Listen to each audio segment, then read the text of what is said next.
Direct hit at first glance, you'd never guess the secret this soldier carried. Watch closely.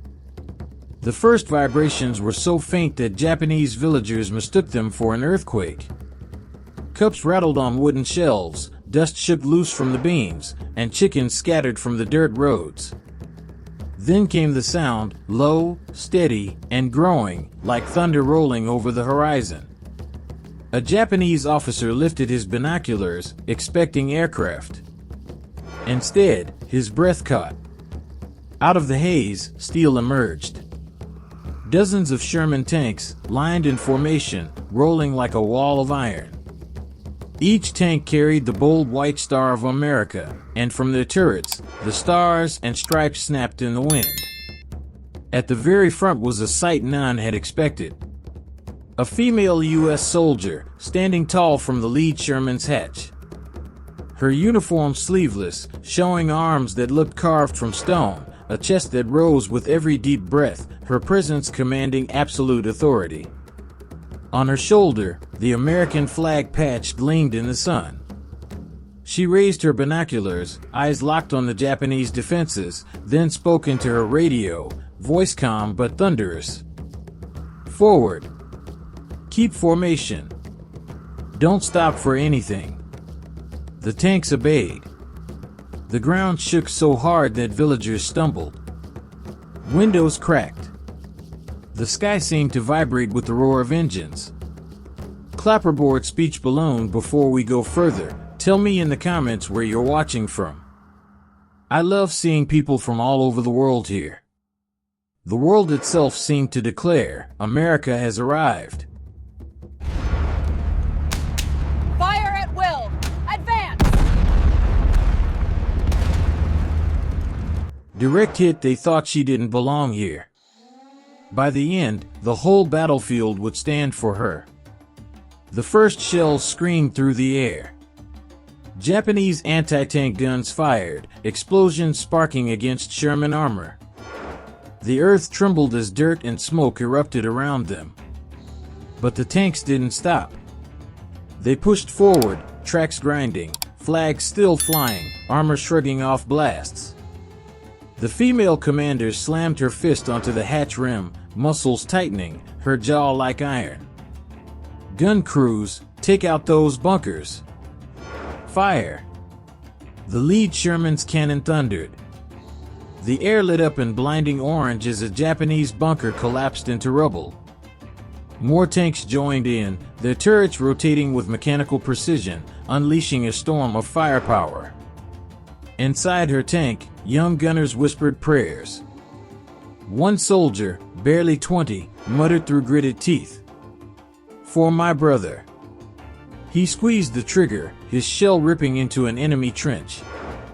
Machine gun fire rattled against the Sherman's hulls, sparks bouncing harmlessly. Barbed wire crumpled under treads. The Japanese soldiers fought with ferocity, but the tanks rolled over everything. Through it all, the commander stood tall, her hair whipping in the wind, her sleeveless arms gripping the radio, sweat streaking her chest and shoulders, flag patch shining. To her men, she was more than a leader, she was America itself, forged in steel and fury. Clapperboard loudspeaker. If this moment shocked you as much as it shocked them, hit the like button, it helps more people see this story. The battlefield shook with fire, smoke, and steel, but the Shermans kept advancing, unstoppable.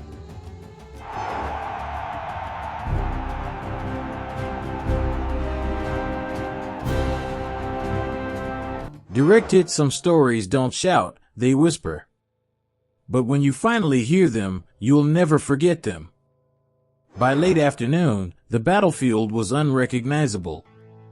Trenches flattened, bunkers reduced to ash, and the once proud Japanese defense shattered into silence. Smoke curled into the blue sky, mixing with the smell of burning oil and gunpowder. The Sherman slowed, halting in perfect formation. Crews popped out of hatches, covered in sweat and grime, but alive, cheering, fists pumping, some waving smaller U.S. flags. Civilians peeked from ruins, eyes wide, whispering in awe at the Iron Army now standing in their streets. And then, silence fell. All eyes turned to the female commander. She rose fully from the hatch of her tank, dust coating her shoulders, muscles flexing as she lifted a massive flagpole. With one motion, she planted it on the turret, the American flag unfurling in the sunlight. Her voice cut through the still air. "This ground, this day, belongs to freedom." The men roared. Civilians wept. The Japanese survivors bowed their heads, realizing the tide had shifted forever. For the tank crews, this was more than victory. It was vengeance. It was justice. It was history being written in steel and sweat. The commander stood proud, chest rising, flag patch gleaming, as her tanks stretched across the horizon like guardians of freedom. Checkered flag clapperboard, if this story touched you, don't just keep it to yourself. Share it with someone who needs the reminder. Checkered flag high voltage, never judge by appearances. If this lesson resonated, subscribe now and join our community of storytellers. Checkered flag light bulb, what part hit you the hardest? Let me know in the comments. I read every single one. High voltage, when America rolls forward, nothing can stop it.